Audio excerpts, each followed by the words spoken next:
안녕하세요. 저는 당신을 돕는 쿠버네티스 GPT라는 제목으로 발표를 하게 된 손주영입니다.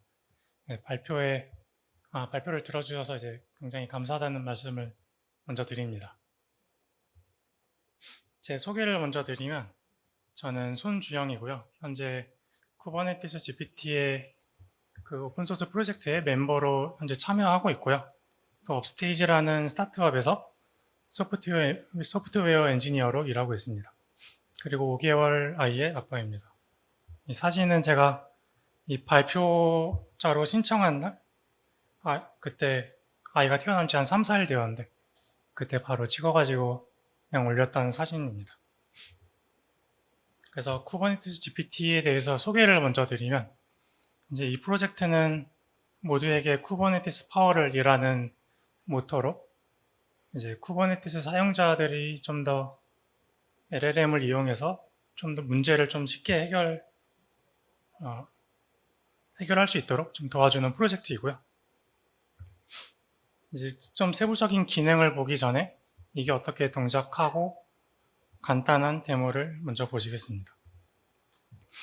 예를 들면은 이제 클러스터에는 여러 가지 문제가 발생하는데 많이 보는 문제 중에 하나인 크래시 루프백 오프가 발생했다고 이제 먼저 가정합니다. 그러면 쿠버네티스 GPT는 애널라이즈라는 커맨드 라인 명령어를 통해서 이제 클러스터에 있는 문제들을 한번 보고 가져오게 되고요. 그 다음에 explain이라는 이제 아규먼트를 주면은 가져온 문제를 프롬프트와 함께 처리를 해서 LLM 프로바이더한테 넘깁니다. 그럼 LLM 프로바이더는 이제 어떤 문제가 있고 이걸 어떻게 해결할 수 있는지 자신이 갖고 있는 지식으로 답변을 해주게 되고요. 그 다음에는 이제 그냥 사용자한테 LLM의 답변을 그냥 넘겨주는 그런 툴입니다.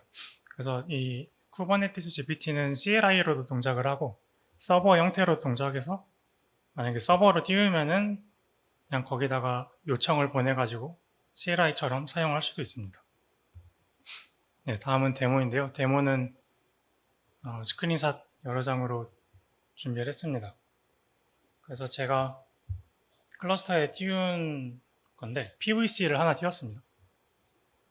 그래서 이게 PVC를 띄웠는데 뭐 example PVC라는 걸 띄웠고 근데 이게 펜딩 상태예요. 그리고 이게 7일 동안 펜딩 상태입니다. 그래서 제가 만약에 처음에 이 PVC가 동작 안 하는 거를 보면은 왜 안 하지 하고 뭐 이거를 디스크라이브 해보고 할 텐데 여기서 그냥 보면 스토리지 클래스가 이름이 노라는 거로 연결이 되어 있어요. 그래서 스토리지 클래스를 한번 보니까 노라는 거는 없고 gp2만 있는 상태입니다. 그래서 이거를 제가 직접 안 하고 이제 쿠버네티스 GPT CLI를 사용해서 해보면은 이제 그냥 애널라이즈 커맨드 라인을 주면은 그냥 이 PVC에 이런 문제가 있는 거를 분석해서 아웃풋으로 냅니다. 그리고 이번에는 LLM의 솔루션을 받기 위해서 explain이라는 옵션을 주면은 저는 오픈AI를 사용했고 뭐 이런 아까 노라는 스토리지 클래스가 없는 문제가 있었고 이걸 해결하기 위해서는 스토리지 클래스를 먼저 봐라. 그리고 노라는 게 없으면 생성하거나 아니면 기존에 있는 다른 거를 써라. 그리고 스토리지 클래스 만들려면은 YAML 파일 만들어서 어플라이 해라. 네, 이런 식으로 이제 동작을 하게 됩니다. 그래서 이렇게 CLI로 간단하게 동작을 하고요. 그러면 이번 현황을 좀 보겠습니다. 네, 쿠버네티스 GPT는 2023년 4월에 처음 오픈해서 꾸준히 좀 스타를 받다가 현재는 대략 5,000개가 조금 넘는 스타를 갖고 참여자도 많이 있고요. 올해 초에는 이 CNCF 옵저버빌리티 부분에서 샌드박스 프로젝트로 이제 뽑혀가지고 현재 CNCF의 지원을 받고 있습니다. 근데 이게 항상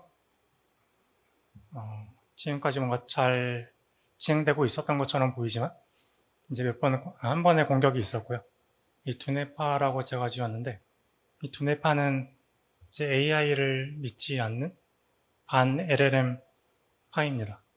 그래서 이 공격은 PR이었고 보시면 인프라스트럭처에서는 AI를 절대 믿지 마라. 그냥 너의 뇌를 써라. 약간 이런 PR을 남겼습니다. 근데 좋아요가 32개나 있었고 보시면은 이 내용을 보진 않았는데 테라폼 AWS IAM 모듈에 있는 PR에서 갑자기 이 공격을 멘션해가지고 갑자기 뜨기도 했고요. 그래서 이 공격의 내용은 그냥 모든 파일을 다 삭제해버리는 그런 내용이었습니다. 그래서 몇만 개의 라인을 그냥 다 삭제하는 공격이었고 그냥 이거는 클로즈 됐고 이 사용자가 아마 레포에서 차단을 당했던 것으로 기억합니다. 그래서 이런 공격이 좀 있었지만 뭐 그동안 받은 스타의 통계를 보면은 많은 이제 IT가 좀 발달된 국가들에서 관심을 갖고 있고 그 회사를 탑 10 컴퍼니를 봐도 뭐 마소나 레드햇, 텐센트, AWS, 구글 같은 좀 빅테크 조직들에서 많이 관심을 가지고 실제로 사용도 하고 있어요. 그래서 저희 슬랙 채널에서도 가장 최근에는 세일즈포스에서 어떤 기능을 좀 넣어주면은 이제 세일즈포스 안에 있는 그런 데브옵스 조직에서 이 툴을 공식적으로 사용하고 싶다라고 해서 기능도 막 개발되고 그렇게 진행이 되고 있습니다.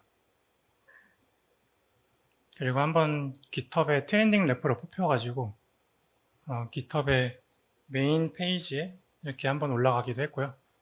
이때 스타가 118개를 하루에 받았는데 그러니까 이렇게 트렌딩 래퍼에 올라가더라고요. 네, 그래서 현황을 봤는데 이제는 그러면 이 쿠버네티스 GPT가 왜 필요한지 보겠습니다. 그 이유는 여러 가지가 있는데 먼저 쿠버네티스는 현대 인프라에서 거의 표준으로 여겨집니다. 그래서 쿠버네티스 공식 홈페이지를 봐도 이제 우리가 디팩터다라고 말하고 있고요. 그리고 쿠버네티스를 사용하면 아름다워 보입니다. 하지만 실상이 조금 다릅니다. 그래서 뭐 그냥 보기에는 되게 뭐 다 잘 동작하는 것 같지만 내부에는 모니터링 해야 될 것도 많고 여러 가지에서 문제가 엄청나게 터지고 있어요. 그래서 제가 최근에 육아를 하다 보니까 이것도 비슷한 게 이제 아이가 처음 나와서 키우면은 마냥 재밌고 행복할 줄 알았는데 실제로는 맨날 울고 밤에 잠도 못 자고 그런 거를 보면서 이게 다 기대와 현실이 많이 다른 것들이 많구나 라고 느끼기도 했습니다. 그 다음 이후로는 쿠버네티스는 여전히 어렵습니다. 이게 여러 가지 다른 메소스나 도커 수염 같은 컨테이너 오케스트레이션 툴과 비교를 해보면은 쿠버네티스는 이제 극악의 난이도의 러닝 커브를 보여주고 있고요. 그리고 다양한 리눅스 배포판에서 나타나는 문제를 다 볼 수 있습니다.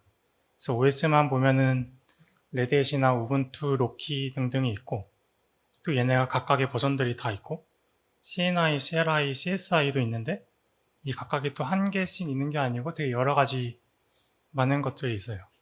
그리고 쿠버네티스 자체도 버전이 상당히 여러 개가 있고요.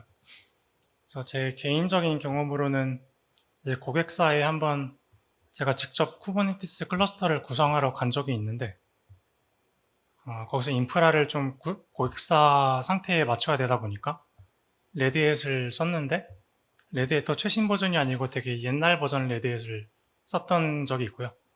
근데 또 되게 옛날 버전인데 패키지 업데이트가 안 돼가지고 런시 버전이 되게 올드한 런시를 사용을 했고 그러다 보니까 CRI 버전을 런시에 맞춰가지고 CRI를 올렸고 근데 또 CRI를 또 옛날 걸 쓰다 보니까 쿠버네티스 자체도 옛날 버전을 써야 되는 그런 문제가 있었습니다.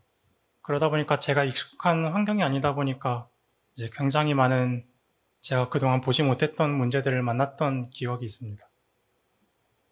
그래서 경우의 수가 상당히 많다는 거.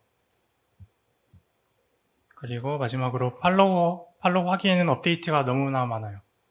이게 쿠버네티스가 스테이블 버전이 있는 것도 아니고 버전이 그냥 계속 올라가는데 엄청 자주 올라가고, EKS 같은 거는 뭐 갑자기 옛날 버전이면 강제로 올려버리고 그런 강제로 팔로우를 해야 되는 상황인데, 이 하나하나의 업데이트가 라인이 체인지로가 2000줄이 넘습니다. 이게 대부분이 뭐 약간 쓸모없는 라인들이긴 하지만 그래도 갖고 있는 내용 자체는 되게 많고요. 그래서 요약하자면은 쿠버네티스는 굉장히 복잡하고 어려운 시스템입니다. 그래서 쿠버네티스 GPT를 사용해서 그런 복잡한 문제들을 조금 더 쉽게 해결할 수가 있고요. 그러면 이제 누가 이 쿠버네티스 GPT가 필요할까요? 제 생각에는 클러스터를 사용하는 모든 사람들인데요. 이 모든 사람들에는 두 가지 타입이 있습니다. 첫 번째가 쿠버네티스 클러스터 사용자이고, 두 번째가 클러스터 관리자입니다. 그래서 이 사용자의 특징을 보면은, 사용자는 이제 자기가 개발하는 서비스에 집중을 하는 사람이고, 그러다 보니까 비교적 얕은 쿠버네티스 지식을 가지고 있습니다. 이런 사람들은 이제 자기가 그냥 사용하고 있는 네임스페이스나 클러스터에서 만나는 문제를 직접 CLI를 통해서 해결을 하면 되고요. 이런 사용자를 위해서 추가된 기능이 인터랙티브 모드입니다. 이 인터랙티브 모드는 아까 봤던 CLI에다가 인터랙티브라는 아규먼트를 하나 추가하면은 아까처럼 솔루션을 주고, 그 다음에 인터랙티브 모드가 이네이블드 되었다. 그리고 뭐 추가적인 질문이나 궁금한 거를 그냥 쓰면 돼요. 그러면 위에 있는 컨텍스트랑 같이 LLM에 넘겨서 그 다음 답변을 받게 됩니다.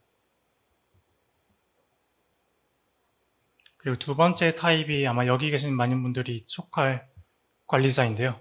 관리자는 상대적으로 쿠버네티스에 대한 지식이 깊습니다. 그래서 사실 쿠버네티스 GPT에 뭔가 직접적으로 CLI를 사용해서 솔루션을 받을 경우가 사용자보다 많지는 않아요. 대신에 이 관리자의 문제는 이 사람들한테 오는 질문이나 사용자로부터 오는 질문이나 문의가 굉장히 많다는 점이고요. 그래서 오늘 조금 더 세부적으로 들어가는 것은 이 관리자를 위한 쿠버네티스 GPT의 기능들입니다. 첫 번째가 이제 쿠버네티스 GPT 오퍼레이터인데요. 오퍼레이터는 그냥 이 클러스터 안에서 쿠버네티스 GPT를 좀 자동화시켜서 돌리는 오퍼레이터고요. 장착하는 거는 이제 클러스터 안에 서버의 형태로 파드로 띄워가지고, 그렇게 파드로 띄우면은 각각 여러 개의 팀들이 사용하는 네임스페이스를 모니터링하고 솔루션을 가져오게 됩니다.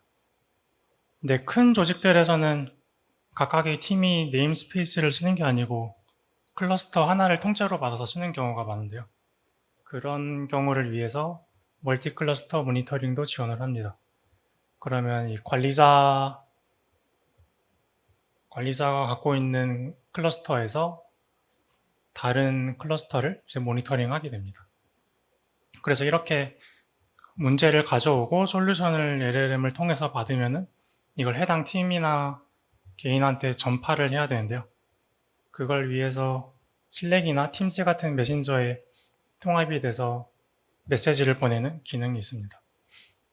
제가 있었던 곳에서는 이렇게 뭐 노드에 문제가 생기거나 뭐 다른 문제가 생기면은 이런 에러가 있었고 이런 솔루션이 있다 라고 이제 슬랙 알림이 오게 됩니다.